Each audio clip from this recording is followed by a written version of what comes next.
Disease and disorder in female reproductive system.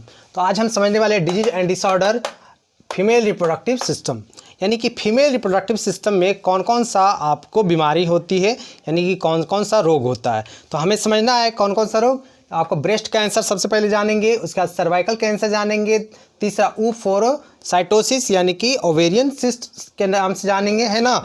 उसका चौथा पढ़ेंगे इक्टोपिक प्रेगनेंसी, पाँचवा ओफोरोराइटिस, है ना। उसके बाद हम लोग पढ़ेंगे छठा इंडोमेट्रायोसिस, उसका सातवां हम लोग समझेंगे मेंस्ट्रुअल डिसऑर्डर क्या होता है, और आठवां इनफर्टिलिटी के बारे में जानेंगे।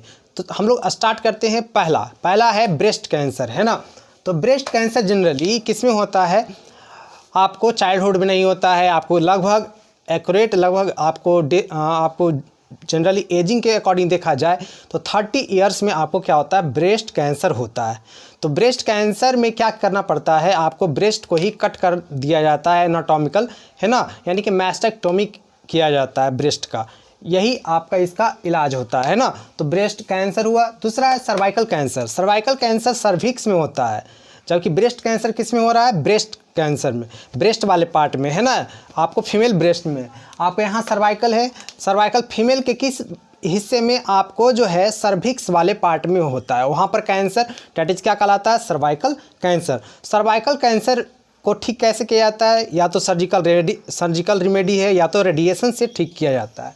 तीसरा है आपको ओफोरोसाइटोसिस, या तो लिखा हुआ है ओवेरियन सिस्ट, है ना। ओफोरोसाइटोसिस क्या है कि आपको ओवेरियन सिस्ट का आप लोग नाम सुने होंगे, है ना। ओवरी के ऊपर सरफेस पर छोटा छोटा दाना लाइक स्ट्रक्चर्स, आपको उस दाने के अंदर क्या होगा, फ्लूइड भरा पड़ा रहता है ना। वो फ्लूइड फटता है, रप्चर होता है, तो आपको प्रॉब्लम देता है ना।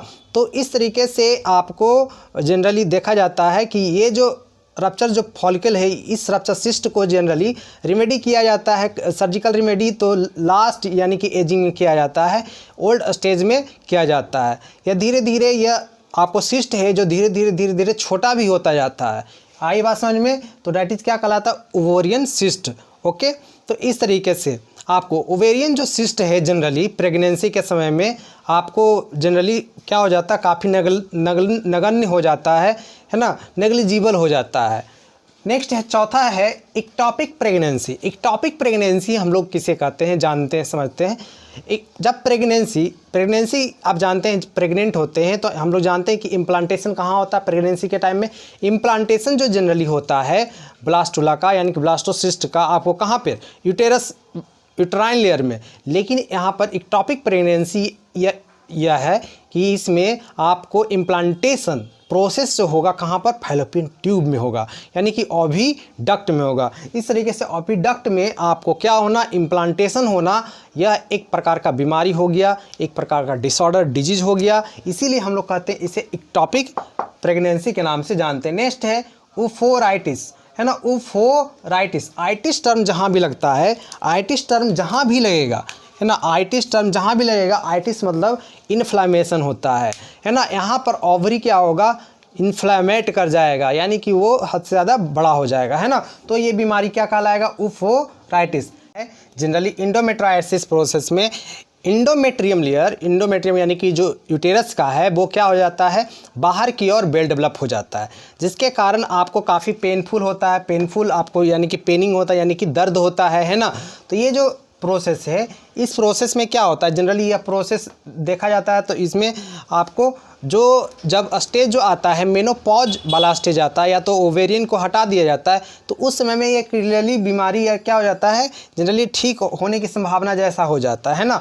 तो डैट इज ये हुआ इंडोमेट्रायोसिस। सातवां है मेंस्ट्रुअल डिसऑर्डर। मेंस्ट्रुअल डिसऑर्डर हमेशा पढ़ते हैं, है ना, सिंपल में। मेंस्ट्रुअल डिसऑर्डर क्या होता है, मेंसेस आपको 28 to 29 डेज का आपको क्या होता है, मेंस्ट्रुअल साइकिल होता है, एक साइकिल होता है, उसमें से 3 से 5 दिन मेंस्ट्रुएशन रहता है। उसके बाद प्रोलिफरेटिव फेज यानी कि फॉलिकुलर फेज, उसके बाद ओवुलेशन, उसके बाद क्या होता है, लुटियल यानी कि सेक्रेटरी फेज होता है। तो 1 से आपको 5वें दिन तक, यानी कि 3 से 5 दिन तक लगभग मेंसेस होता है ना। तो डैट इज़ हम लोग जानते हैं। अब देखो इसके अनुकूल क्या है, मेंस्ट्रुअल डिसऑर्डर क्या क्या होता है। पहला एमेनिरिया, किसी वर्ड में ए लग जाता है तो समझिए ए का मतलब होता है नॉट, यानी कि मेंसेस क्या होगा, यहाँ पर होगा ही नहीं। जब मेंसेस नहीं होगा तो हम लोग समझ जाएंगे कि क्या हुआ, डैट इज़ वो बीमारी एमेनोरिया के नाम से जाना गया। अब ये मेनो का हुआ मेंसेस यानी कि मंथ है ना, मेनोरैजिया इसमें होगा क्या, मेंस जो होगा काफ़ी पेनफुल होगा, काफ़ी दर्द होगा है ना, डैट इज काफ़ी मेंसेस देखने को मिलेगा है ना। तो जनरली जहाँ मन तहाँ देखने को मिलेगा, एक से ज़्यादा देखने को मिलेगा, डैट इज मेनोरैजिया। नेक्स्ट है डिसमेनोरैजिया। डिसमेनोरैजिया क्या यानी हुआ, मेंसेस काफ़ी पेनफुल होगा। ओके, डैट इज, ये डिस का मतलब होता ही है पेनफुल। डिस का मतलब क्या होता है, डिस का मतलब क्या होता है आपको, पेनफुल होता है। आई बात समझ में, क्या होता है, पेनफुल। ठीक है, तो इस तरीके से मैंने ये बताया मेंस्ट्रुअल डिसऑर्डर। अब है 8वां है इनफर्टिलिटी। इनफर्टिलिटी क्या होता है, इनफर्टिलिटी डिसऑर्डर बांझ को ही कहा जाता है जनरली इनफर्टिलिटी डिसऑर्डर।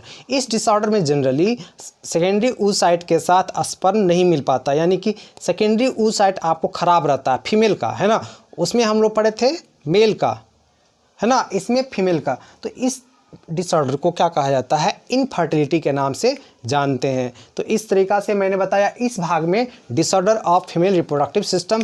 पहले हम बना चुके हैं, आपको एक और वीडियो यानी कि disorder of male reproductive system देखिए और अच्छी तरीके से समझिए। जय हिंद, जय भारत।